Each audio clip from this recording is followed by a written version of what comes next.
అయ్యప్ప స్వామి మాల ధరించిన తరువాత మాల విరమణ సమయంలో అంటే పదునెట్టాంబడి దర్శనం అనంతరం స్వామికి నెయ్యాభిషేకం చేసిన తర్వాత ఒక ఒక ఒక రకమైనటువంటి ఉద్వేగ స్థితి మనకు ప్రతి ఒక్కరికి అక్కడికి వెళ్ళిన ప్రతి భక్తునికి కూడా కలుగుతుంది. ఆ వాతావరణం, ఆ చుట్టుపక్కల వాతావరణం, ఆ కొండలు, ఆ తర్వాత అక్కడ స్వాములు, మార్గమధ్యంలో స్వాములతో ప్రయాణం, తర్వాత ఒకరి భావాలు ఒకరు పంచుకోవడం, ఒకరి అనుభవాలు ఒకరు చెప్పుకోవడం, గురుస్వాములు అయ్యప్ప స్వామి యొక్క మహిమలను, అలాగే అయ్యప్ప స్వామి యొక్క జన్మ వృత్తాంతాన్ని, అయ్యప్ప స్వామి దీక్షా నియమాలను, అలాగే మనం తరువాత మాలా విసర్జనాంతరం గడపవలసిన జీవితాన్ని, ఇదంతా కూడా మనం చిన్న పాదం పెద్ద పాదం చేసే అయ్యప్ప భక్తులు ఖచ్చితంగా వాళ్ళ జీవితంలో ఒక మధురమైన ఘట్టాలుగా భావించుకోవచ్చు. అలాగే ఈ 18 మెట్లు 18 మంది దేవతా స్వరూపాలకు మూలమని భావిస్తారు. అంటే ఇక్కడ శాంకరి కాంచి మొదలు పెడితే అన్నపూర్ణాదేవి వరకు 18 రూపాలలో ఆ మెట్లలో నిబిడీకృతమై ఉంటుందని పేర్కొంటారు. అలాగే ఆ 18 మెట్లకు కూడా 18 రకాల పేర్లు, అనిమ, మహిమ, గరిమ, ఈశత్వం, వశిత్వం, ఇలా 18 పేర్లు కూడా మెట్లకు ఉండడం జరుగుతుంది. అలాగే ఇంకొక ఆచార ప్రకారం ఏంటంటే మనకు తర్వాత 4 వేదాలు, 2 శాస్త్రాలు, అష్టదిక్పాలకులు, అజ్ఞానము, అవిద్య, విద్య, విజ్ఞానం, ఇలా 18 మెట్లకు 18 రకాలుగా భావిస్తాం. ముఖ్యంగా మనం ఇక్కడ భావించాల్సింది ఏంటంటే ఒక్కొక్క మెట్టు ఎక్కేటప్పుడు ఒక్కొక్క అజ్ఞానం, మనలో ఉన్నటువంటి అజ్ఞానాన్ని తొలగిపోవాలి. అలాగే ఒక గొప్ప ఆధ్యాత్మిక భావన కలగాలి.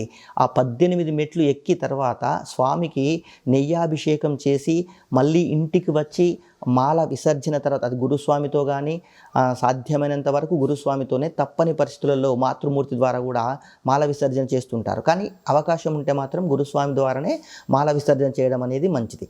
ఇదంతా అంటే మాల వేసుకున్నప్పటి నుండి మాల విసర్జన జరిగిన ఈ మండల రోజులు, అలాగే 1-2 రోజులు ఎక్కువ, ఇవన్నీ రోజుల తర్వాత అప్పుడు మనకు నిజమైన మళ్ళీ సాంసారిక జీవితం స్టార్ట్ అయినప్పుడు ఇక్కడ ప్రతి ఒక్క మాలాదారుడు గ్రహించవలసింది ఏంటంటే అయ్యప్ప స్వామి జన్మరహస్యం మనకేం చెప్తారు?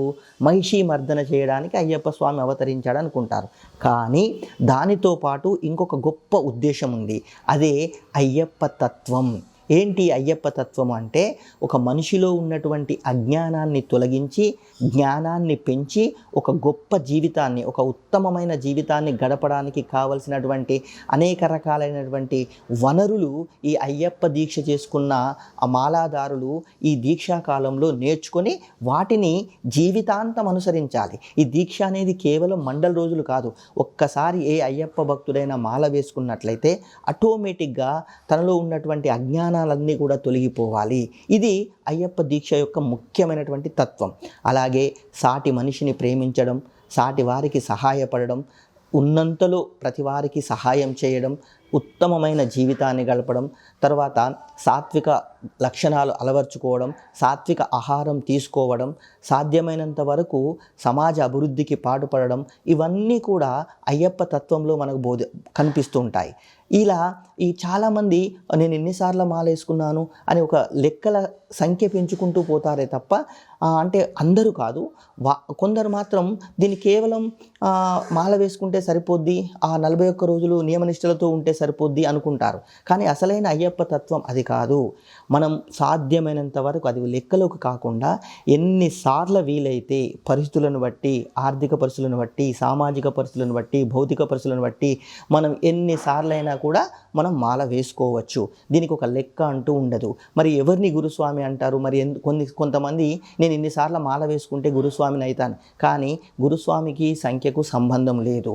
వాస్తవానికి ఎవరు గురుస్వామి అవుతారయ్యా అంటే అయ్యప్ప తత్వాన్ని అర్థం చేసుకొని, పూజా విధానాన్ని నేర్చుకొని, మాలధారణ మంత్రాలను, మాల విసర్జన మంత్రాలను, అలాగే అష్టోత్తర శతనామాలను, అయ్యప్ప శరణుఘోషను, ఇవన్నీ ఎవరైతే నేర్చుకొని వాటి తత్వాన్ని అర్థం చేసుకొని ప్రతి అయ్యప్పకు ఏ టైంలో వారికి ఏ సందేహం వస్తే వాళ్ళని తీర్చగలుగుతారో వాళ్ళే గురుస్వాములుగా మనం ఇక్కడ భావించాలి. సో ఆ గురుస్వాములు ఇచ్చినటువంటి దీక్షను మండల కాలంలో విజయవంతంగా పూర్తి చేసుకొని చాలా చాలా చాలా ఆధ్యాత్మిక విషయాలు నేర్చుకొని ఒక మంచి జీవన విధానాన్ని గడపడానికి కావలసినటువంటి పరిస్థితులను తెలుసుకొని ఉత్తమమైన జీవితాన్ని గడిపి తద్వారా లోకా సమస్త సుఖినో భవంతు అన్న విషయాన్ని మనం నేర్చుకొని అయ్యప్ప తత్వాన్ని అర్థం చేసుకొని దాన్ని 10 మందికి పంచడమే నిజమైన అయ్యప్ప మాలాధారుల యొక్క లక్ష్యం.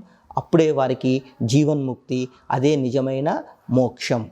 స్వామియే శరణమయ్యప్ప.